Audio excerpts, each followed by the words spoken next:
70-80 জন লোক আইনা গাং পার সরাসরি ব্রাশ করে ব্যানেট ফার্তা দিয়ে নদীতে ফেলাই দিল।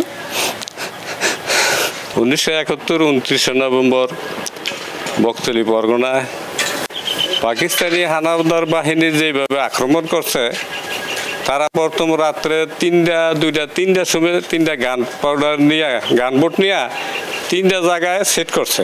একটা বকতলীর পিছনে, একটা এই সাইডে, আর একটা হলো মুক্তারকান্দির সামনে আলিপ্তের পিছনে সেট করে আস্তে আস্তে ওই দিন খুব প্রচুর কুয়াশা ছিল, 2 গজ সামনের মানুষ দেখা যেত না, প্রচুর কুয়াশা ছিল। তারপরে এই এলাকার মানুষ সবাই ঘুমিয়েছিল। তবে জানলো কেমনে, যেমন আমাকে এই এলাকায় অনেক গরু বাছুর হাঁস মুরগি পালতো, গরু মারা যাইতো শীতের দিনে বেশি। মারা যাওয়ার পরে জাজির আর মসিরে আইতো রাইতে 3টার সময়, 2:30টার সময়, 12টার সময়, এই টাইমে আইতো কারাকে কেটে আইব। তে মুসিরা আওয়ার সময় দেখলো যে এনে গান বোট বিড়াল বক্ত বলি পিছনে। তারপরে মুসিরা করছি সাইড দিয়া গ্রামে এসে জানাইলো যে আপনাকে এলাকা পাকিস্তানি বাহিনী ঘেরাও করব, তা আপনারা তাড়াতাড়ি সরে যান গে। এরপর অনেক লোক, শতকরা 90% লোক ওই সরে গেছে গা, এই কালীনগর বালুচর ওইদিকে গেছে পশ্চিমে, খারাপ পশ্চিমে। তো পরে আস্তে আস্তে এই এলাকায় কিন্তু মুক্তিবাহিনী ছিল না ওই দিন। মুক্তিবাহিনী যাই ছিল হারা অন্য জায়গায় ছিল গা। তো পরে আস্তে আস্তে যে গ্রামে 11টা প্রায় 11:30 12টার দিকে পুরো গ্রামে গেল।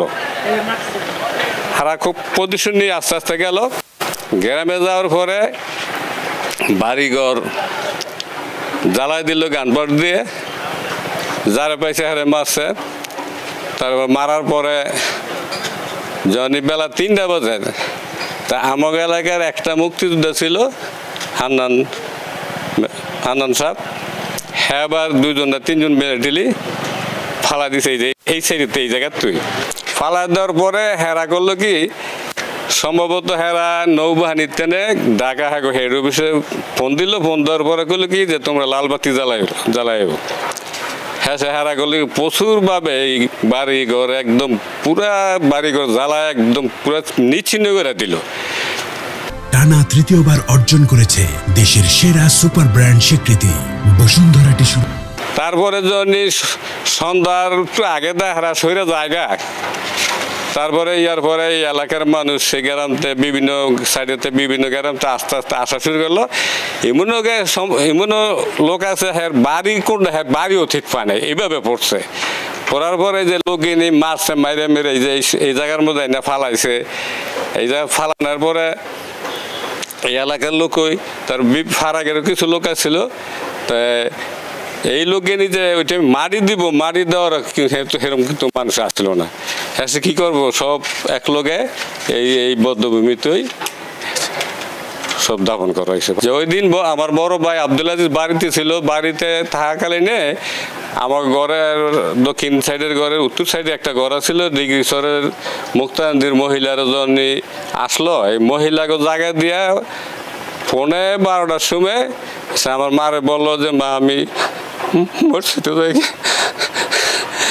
মসজিদে যাওয়ার পরে মসজিদে 300-400 লোক আসলে ইয়াতে হারা পড়া 70-80 জন লোক আইনা গাং পার সরাসরি ব্রাশ করে ব্যানেট ফার্তা দিয়ে নদীতে ফেলাই দিল।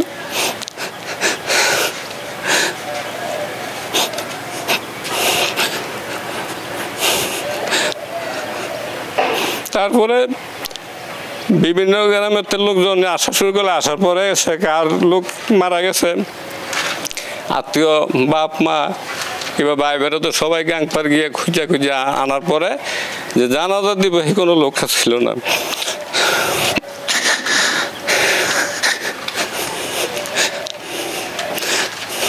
তারপরে আমার বড় ভাইয়ের এক বন্ধু ছিল, হ্যাঁ গেছিল একদম সাপের চর, হ্যাঁ খবর ফেরাইয়া আর পরে সে প্রথম নদীর পর আসছে, নদীর পর এসে খুঁজে বার করছে লাশ কোনটা, বার করে নদীর কিনারে অর্ধেক পানি অর্ধেক উপরে নদীর কিনারে লাশ থইয়া লওয়ার পরে আমি বাড়িতে গেছে, বাড়িতে গিয়ে কি দিয়ে আনবো, হ্যাঁ সেই পোড়া টিন দিয়া এই পড়ার দিন দিয়ে আছে 2-3 জনে আছে আনার পরে তো যাই 4-5 জনে জানাজা দিছে জানাজা দেওয়ার পরে মারি দিব কি দিয়ে আমার মার জানাজার কাপড় মারি দিছে